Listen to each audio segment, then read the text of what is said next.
बिस्मिल्लाहिर्रहमानिर्रहीम। अस्सलामुअलैकुम एंड जुले। तो चलिए लेक्चर स्टार्ट करने से पहले हम सिलेबस को पहले देख लेते हैं कि उसमें क्या क्या चीज़ें हैं। तो आप देख सकते हैं हमारे पास यहाँ पे कुल 11 चैप्टर्स है। ये टोटल 100 मार्क्स का होता है, जिसमें से थ्योरी के लिए 70 मार्क्स है और 30 मार्क्स जो है वो प्रैक्टिकल के लिए दिया जाता है। तो हमारा सबसे पहला यूनिट है मैथमेटिकल टूल्स, फिर है फिज़िकल वर्ल्ड एंड मेजरमेंट, फिर है काइनेमैटिक्स, उसके बाद हमारा है लॉज ऑफ मोशन, फिर हमारा आता है वर्क एनर्जी एंड पावर, फिर है हमारा motion of systems of particle and rigid body, फिर है हमारा ग्रेविटेशन, फिर उसके बाद प्रॉपर्टीज़ ऑफ वर्क मैटर, फिर है थर्मोडायनेमिक्स, फिर उसके बाद है behaviour of perfect case in kinetic theory, फिर लास्ट में हमारा है ऑसिलेशन एंड वेव्स। ये सिलेबस देख के आपको अंदाज़ा हो गया होगा कि मैथमेटिक्स जो है वो फिज़िक्स के लिए कितना ज़रूरी है। इसीलिए उन्होंने फ़िज़िक्स की डिफिनेशन को शुरू करने से पहले मैथमेटिकल टूल चैप्टर डाला हुआ है। जैसे शायर की ज़ुबान शायरी होती है, इसी तरह से फ़िज़िक्स की जो ज़ुबान है वो मैथमेटिक्स होती है, क्योंकि फ़िज़िक्स के अंदर जितने भी थ्योरीज हैं या हाइपोथेसिस है वो मैथमेटिकली या एक्सपेरिमेंटली प्रूफ होता है, वरना वो एक्सेप्ट नहीं किया जाता। तो हम सिलेबस के हिसाब से ही आगे बढ़ेंगे। तो हम पहले कर लेते हैं मैथमेटिकल टूल्स, ठीक है।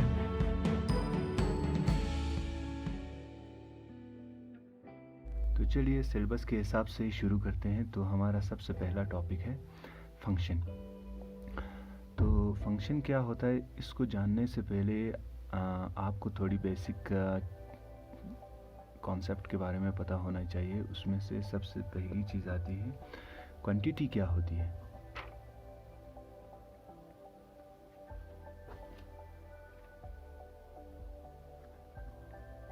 क्वांटिटी, तो क्वांटिटी वो चीज़ होती है जिसको हम मेजर कर सकें। मान लो मास हो गया या किसी चीज़ का लेंथ हो गया, तो ऐसी चीज़ों को हम कहते हैं क्वांटिटी, जिसको हम मेजर कर सकें, ठीक है। दूसरी चीज़ आपको जो मालूम होनी चाहिए वो है वेरिएबल क्वांटिटी। वेरिएबल क्वांटिटी, तो वेरिएबल क्वांटिटी क्या होती है। वेरिएबल क्वांटिटी वो क्वांटिटी होती है जिसकी वैल्यू वेरी करती रहती है। वेरी करती रहती है, जिसकी क्वांटिटी वेरी करती रहती है। जैसे अगर हम एग्जांपल ले ले, अगर कोई कार है जो मोशन में है, तो उसका जो पोजीशन होगा वो क्या होगी, वेरी कर रही होगी, ठीक है। या मान लो किसी बच्चे का जो है जो ग्रोथ होती है वो टाइम के साथ, एज के साथ क्या होती है, वेरी करती है, ठीक है। तो हम लिख सकते हैं ग्रोथ ऑफ ए चाइल्ड, या हम लिख सकते हैं position of A car in motion, ठीक है। ठीक, तो क्वांटिटी वो चीज़ हुआ जिसको हम मेजर कर सकें।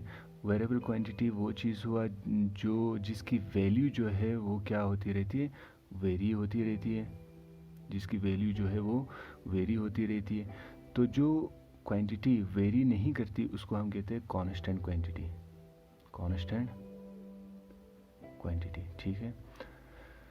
तो ये तीन चीज़ें हैं जो फंक्शन स्टार्ट करने से पहले आपको मालूम होनी चाहिए। क्वांटिटी हमने बात की क्वांटिटी के बारे में, और वेरिएबल क्वांटिटी और कांस्टेंट क्वांटिटी के बारे में, ठीक है। अब फंक्शन पे वापस आते हैं। फंक्शन क्या होता है। फंक्शन वो वेरिएबल क्वांटिटी होती है, वो वेरिएबल क्वांटिटी होती है जिसकी वैल्यू जो है डिपेंड करती है दूसरे वेरिएबल क्वांटिटी पे, दूसरे वेरिएबल क्वांटिटी पे। मान लेते हैं, एक एग्जांपल देके आपको समझाने की कोशिश करता हूँ। मान लेते हैं आपने विंटर में जो है लकड़ी की बुखारी यूज़ की होगी, उसमें आप लकड़ी डालते हैं जलाने के लिए। तो जब लकड़ी जलती है तो इस वजह से हमारा रूम का टेम्परेचर भी क्या होती है, इंक्रीज़ कर जाती है, सही है।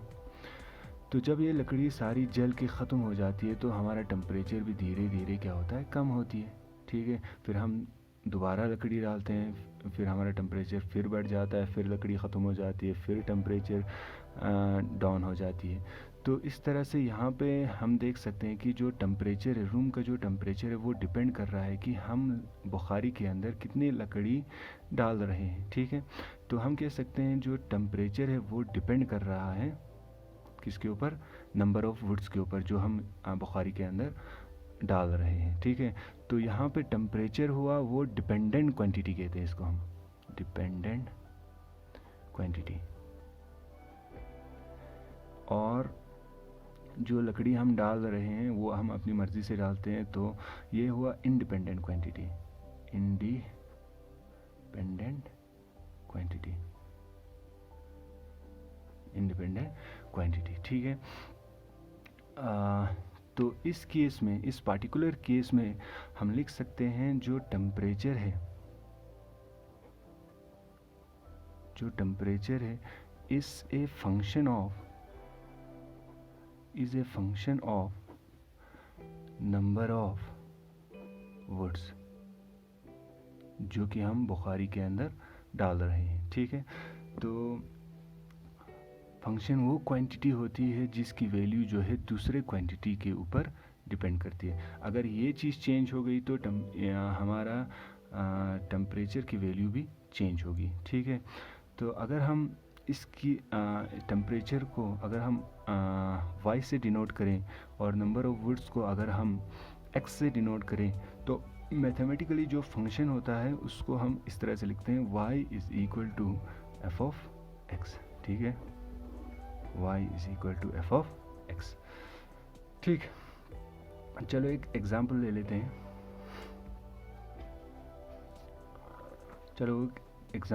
हैं। मान लो जो हम लकड़ी बुखारी के अंदर डाल रहे हैं वो एक लकड़ी जो है उसकी वजह से, वो जलने की वजह से जो है हमारा रूम का टेम्परेचर जो है 2 डिग्री इंक्रीज़ कर रहा है। ठीक है, 2 डिग्री इंक्रीज़ कर रहा है, तो हमारा इक्वेशन इस तरह से बनेगा, y is equal to 2x। ठीक, एक टेबल बना के आपको शो करता हूँ, इससे क्लैरिटी हो जाएगी थोड़ी सी।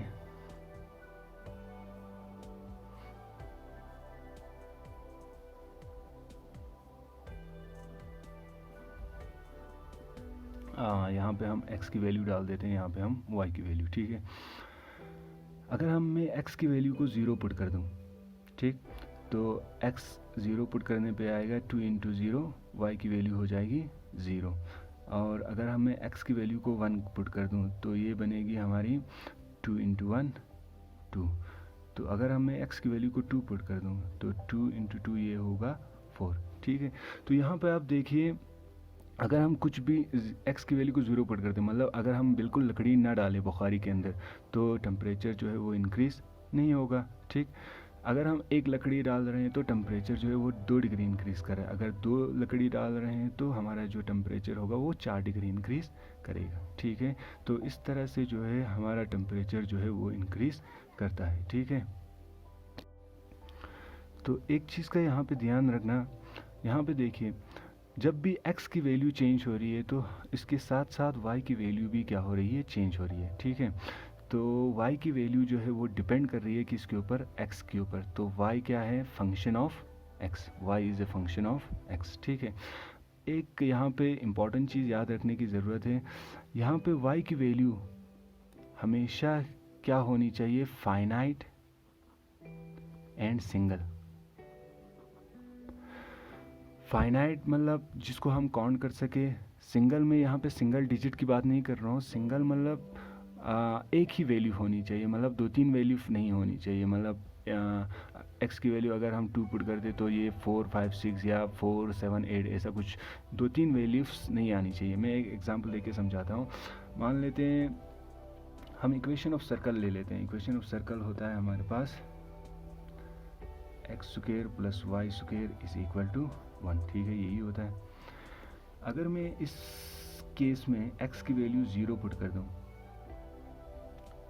ठीक, x की वैल्यू 0 पुट करने पे ये आएगा हमारा 0 plus Y square is equal to 1। तो ये बनेगा हमारा Y square is equal to 1। अगर मैं स्क्वायर को इस साइड ले जाऊँ तो ये बनेगा y is equal two plus minus 1, ठीक है। इसका ये मतलब हुआ y की जो वैल्यू है वो क्या होती है, +1 भी हो सकती है और y की वैल्यू जो है ये -1 भी हो सकती है, ठीक है। आप में से कईयों को कन्फ्यूजन हो रहा होगा कि ये y² इस साइड जाने पे यहाँ पे प्लस माइनस साइन क्यों आया, क्योंकि देखिए अगर मैं इसको फिर से ये इक्वेशन बनाने की कोशिश करूँ, ये वाला इक्वेशन बनाने की कोशिश करूँ, फिर से वही आता है। देखिए अगर मैं y को स्क्वायर कर दूँ, y² तो इस साइड का भी स्क्वायर हो जाएगा +1 का स्क्वायर, प्लस का स्क्वायर प्लस होता है, 1 का स्क्वायर 1 होता है, तो y² इज इक्वल टू 1। तो मैं इस साइड का करूँ, y का स्क्वायर कर दूँ तो -1 का भी क्या होगा, स्क्वायर होगा। तो y² is equal to, minus का स्क्वायर कितना होता है, माइनस माइनस प्लस, और 1 का स्क्वायर 1, तो माइनस माइनस प्लस हुआ और 1 का स्क्वायर 1 हुआ, तो ये भी 1 आ जाता है। देखिए फिर से वही इक्वेशन बना, यही इक्वेशन बना, ये वाला इक्वेशन बना, y² इज इक्वल टू 1। तो y की वैल्यू यहाँ पे +1 भी हो सकती है और y की वैल्यू -1 भी हो सकती है। तो आप देखिए, अगर पहले हमने ये एग्जांपल लिया था कि एक लकड़ी के जलने पे 2 डिग्री टेम्परेचर राइज कर रही है, ठीक है। तो क्या ऐसा हो सकता है कि एक लकड़ी के जलने पे हमारा टेम्परेचर जो है वो +1 भी बढ़े और -1 भी हो? क्या ऐसा हो सकता है +1 डिग्री भी बढ़े और -1 डिग्री भी हो जाए? नहीं हो सकता। तो ये जो है हमारा फंक्शन नहीं है। तो फंक्शन की वैल्यू हमेशा क्या होनी चाहिए, सिंगल वैल्यू होनी चाहिए, एक ही वैल्यू आनी चाहिए, 2 वैल्यू नहीं होंगी। तो ये है हमारा फंक्शन। एक बार मैं फिर से रिपीट कर देता हूँ फंक्शन क्या चीज़ होती है। तो फंक्शन वो क्वांटिटी होती है जिसकी वैल्यू जो है दूसरे वेरिएबल क्वांटिटी पे डिपेंड करती है। अगर दूसरा x की वैल्यू अगर चेंज होती है तो y की वैल्यू भी उसी हिसाब से चेंज होगी। तो उसको हम मैथमेटिकली इस तरह से लिखते हैं, y is equal to f(x), ठीक है। और उसकी वैल्यू जो है हमेशा क्या होनी चाहिए, फाइनाइट होनी चाहिए और सिंगल होनी चाहिए, ठीक है। तो हमारा दूसरा टॉपिक है limits of a function. Limits of the function को शुरू करने से पहले आपको फ्रैक्शन के बारे में पता होना चाहिए। फ्रैक्शन होता क्या चीज़ है, ये देख लेते हैं। फ्रैक्शन हम कहते हैं जो भी चीज़ बटे में, डिवाइड में है, मतलब p/q के फॉर्म में, ठीक है, p/q के फॉर्म में। अगर एग्जांपल ले तो हम इसके एग्जांपल ले सकते हैं। यहाँ पे हम कोई भी चीज़ जो फ्रैक्शन में, जैसे 2 डिवाइडेड बाय 5 या 3 डिवाइडेड बाय 6 या 1 divided by 3, something like that, ठीक है। तो इसमें कंडीशन ये होती है कि कभी भी जो है डिनोमिनेटर में 0 नहीं होनी चाहिए। मतलब जो इसका डिनोमिनेटर है, ऊपर वाले को हम न्यूमरेटर कहते हैं और नीचे वाले को हम कहते हैं डिनोमिनेटर, ठीक है। तो यहाँ पे 5 डिनोमिनेटर है, 6 डिनोमिनेटर है, 3 डिनोमिनेटर है। ये कभी भी 0 नहीं होनी चाहिए, ठीक है, वरना हम फ्रैक्शन को नहीं कर पाते, ठीक। अब क्यों नहीं कर पाते ये भी मैं एक्सप्लेन कर देता हूँ। मान लो हमारे पास कोई फ्रैक्शन है, जैसे कि हम लेते हैं 8 डिवाइडेड बाय 2, ठीक।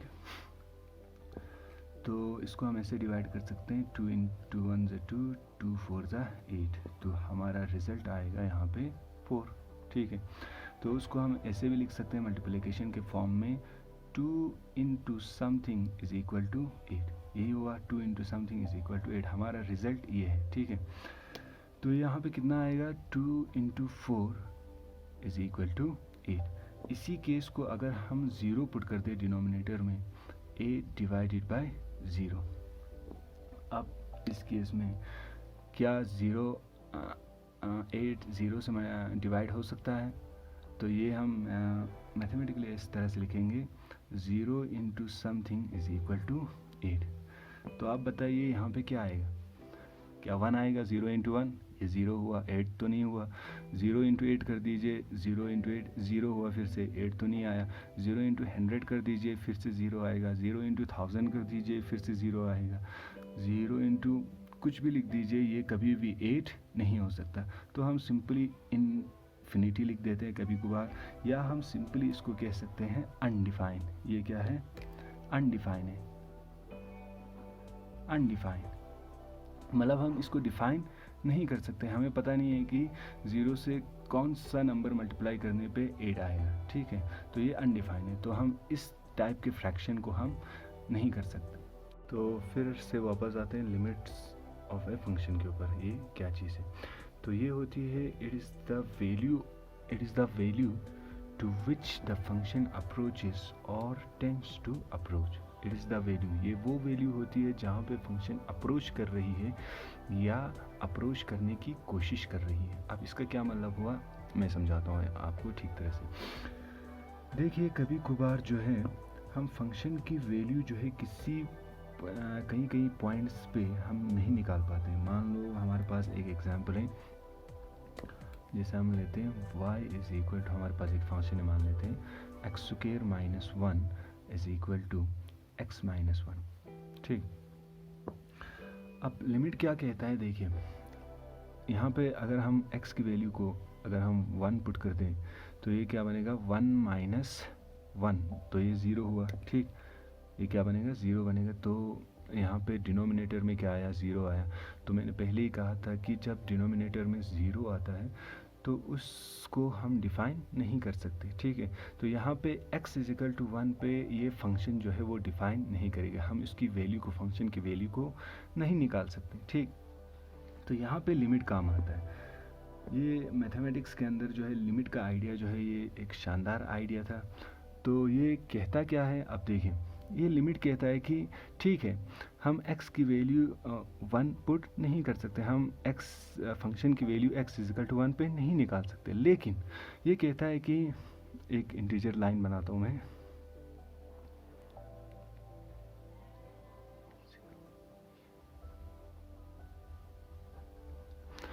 ये कहता है कि फंक्शन जो कहता है ये लिमिट कहता है कि सही है हम x इजिकल टू 1 पे फंक्शन की वैल्यू नहीं निकाल सकते, ठीक। लेकिन ये कहता है कि अगर हम 1 की तरफ अप्रोच करें, अगर 1 के करीब से करीब जाए और यहाँ से भी अगर हम 1 के करीब से करीब आए तो हमें अंदाज़ा होगा, अप्रॉक्सीमेटली हमें अंदाज़ा होगा कि इसका वैल्यू क्या आएगा, अप्रॉक्सीमेटली हमें अंदाज़ा होगा कि इसका वैल्यू क्या आ सकता है, ठीक है। अगर मान लेते हैं अगर हम यहाँ पे 1 नहीं पुट करना, ठीक है, अगर हम यहाँ पे ये पुट करें 0.999, ये 1 के बिल्कुल करीब हुआ, तो यहाँ पे हम देखेंगे कि 1 की ये वैल्यू क्या आ रही है, ठीक। जब हम इधर से आएंगे इसके करीब, मान लेते हैं ये वैल्यू हम पुट करेंगे, मान लेते हैं हम पुट करेंगे 1.0001, ठीक। तो जब हम यहाँ से भी 1 के करीब जाएंगे और यहाँ से भी 1 के करीब आएंगे तो हमें अंदाज़ा, हमें अप्रॉक्सीमेट वैल्यू हमें अंदाज़ा लग जाता है कि ये वैल्यू किस तरफ जा रही है, ये क्या वैल्यू आएगी, ठीक। ये जब आप कैलकुलेटर पे निकालेंगे तो इसका सही वैल्यू आएगा, इसका सही वैल्यू आएगा, मतलब आपको पता लगेगा कि अप्रॉक्सीमेटली क्या आ सकता है, ठीक है, ठीक। तो यहाँ पे लिमिट का इस्तेमाल होता है, ठीक है। तो इसको हम ऐसे लिखते हैं, इसका नोटेशन जो है वो हम ऐसे लिखते हैं LIM limit x approaches to, यहाँ पे हम 1 कर ले रहे हैं, x अप्रोचेस टू 1, ठीक है। और कई जगहों पे ये इस तरह से भी लिखा जाता है limit LT x approaches to 1, ये x अप्रोचेस टू 1 भी कहते हैं और कभी कभार इसको कहा जाता है x टेंड्स टू 1, ठीक है, ठीक। तो यहाँ पे हम पुट करते हैं लिमिट x टेंड्स टू 1। इसका ये मतलब है कि x की वैल्यू जो है वो 1 नहीं है, ठीक, लेकिन 1 को अप्रोच कर रही है, ठीक है। अगर हम x एक्सिस की तरफ यहाँ से इस तरफ जाएं तो यहाँ पे किसी मैथमेटिकल बुक में लिखा होता है पॉजिटिव, ठीक। अगर हम यहाँ से इस तरफ आए, नेगेटिव x एक्सिस के तरफ आए तो यहाँ पे लिखा जाता है माइनस साइन, ठीक है, ठीक। तो ये होता है कि limit x approach to 1 x square minus 1 x minus 1, ठीक है, ठीक। तो मैथमेटिकली जब हम इस तरह से क्वेश्चन को करते हैं तो हम ये कोशिश करते हैं कि ये केस हमारा ना बने, डिनोमिनेटर के अंदर जो है 0 ना आए, ठीक है। तो हम कोशिश करते हैं कि कुछ न्यूमरेटर में कुछ चेंजेस करके डिनोमिनेटर को हटाया जाए, ठीक है। तो हम इस तरह से करेंगे y is equal to limit x tends to 1, यहाँ देखिए यहाँ पे हमारा x स्क्वायर माइनस 1, ठीक है। मैं 1 का स्क्वायर लगा दूँ कुछ फ़र्क नहीं पड़ेगा, तो ये हमारा बनेगा equation a square minus b square. तो इसका फार्मूला तो आपको पता होगा a plus b a minus b, ठीक। तो यहाँ पे भी हम यही चीज़ पुट करेंगे। तो ये आएगा ए की जगह पे यहाँ पे x, ए की जगह पे यहाँ पे है x, तो ये बनेगा हमारा x + 1 और x - 1 डिवाइडेड बाय x - 1। तो यहाँ पे x - 1 कट हो जाएगा, तो ये हमारे पास बचेगा y = limit x approaches to 1 x + 1। अब यहाँ पे देखिए, अगर हम x की वैल्यू 1 पुट कर दे तो डिनोमिनेटर में 0 आने का ख़तरा नहीं है, तो हम डायरेक्टली वैल्यू पुट कर सकते हैं y = x की वैल्यू 1 पुट कर सकते हैं 1 + 1, तो y की वैल्यू होगा हमारे पास 2।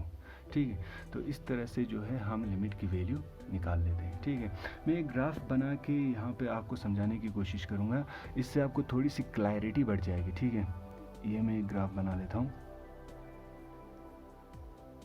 ये हमारा x एक्सिस है, पॉजिटिव x एक्सिस, ये हमारा नेगेटिव x एक्सिस है, ये हमारा y एक्सिस हुआ, ये हमारा नेगेटिव y एक्सिस हुआ। ये हमारा x की वैल्यू 1 हुआ। ठीक है, ये हमारा x की वैल्यू -1 हुआ।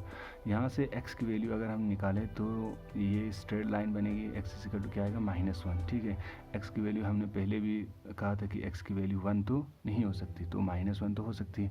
तो यहाँ से इस तरह से स्ट्रेट लाइन बनेगा, ये इस तरह से। ठीक है, ठीक, तो ये हमारा फंक्शन है y = f(x). ठीक है, ठीक। अब ऐसा कीजिए, पेन को यहाँ पे रखिए और इसको x एक्सिस के अलाउंग मूव कीजिए इस तरह से। ठीक है, जब हम x एक्सिस के अलाउंग मूव करते हैं तो हमारा एक पर्टिकुलर फाइनाइट वैल्यू आता ही जाएगा। जब हम x की वैल्यू, जब हम यहाँ पे पहुँचे x = 1 पे, तब हमने पहले ही कहा था हम इसको डिफ़ाइन नहीं कर सकते, तो यहाँ पे हम क्या छोड़ देते हैं, एक होल छोड़ देते हैं। तो इसका ये मतलब हुआ कि हम x की वैल्यू को 1 पे डिफ़ाइन नहीं कर सकते। तो इसमें हम क्या करते हैं, इसमें हम यहाँ से भी इसको अप्रोच करते हैं, यहाँ से भी इसको अप्रोच करते हैं, तो हम अप्रॉक्सीमेट इसका वैल्यू निकाल लेते हैं कि अंदाज़न हम इसका वैल्यू निकाल लेते हैं कि कितना आएगा। तो इस तरह से ये ग्राफिकल रिप्रेजेंटेशन लिमिट जो है ये काम करता है। ठीक है, तो लिमिट फिर से एक बार बता देता हूँ, लिमिट क्या होता है। लिमिट वो वैल्यू होती है जहाँ पे फंक्शन अप्रोच कर रही है। ठीक है, तो लिमिट का फ़ायदा यही है कि हम उन फंक्शन की वैल्यू उन चीज़ों पे भी, उन पॉइंट्स पे भी निकाल सकते हैं। उन पॉइंट्स पे भी निकाल सकते हैं जहाँ पे हम नहीं निकाल सकते थे। वो कैसे निकालते हैं, हम उसके बिल्कुल करीब जाके, यहाँ से भी और यहाँ से बिल्कुल करीब आके हम अप्रॉक्सीमेटली अंदाज़ा लगा लेते हैं कि इसका वैल्यू कितना आएगा। तो ये फंक्शन होता है लिमिट का। ठीक है, ये सिग्निफिकेंस है लिमिट का। ठीक है, तो यहाँ पे हमारा ये टॉपिक ख़त्म होता है। Thank you very much.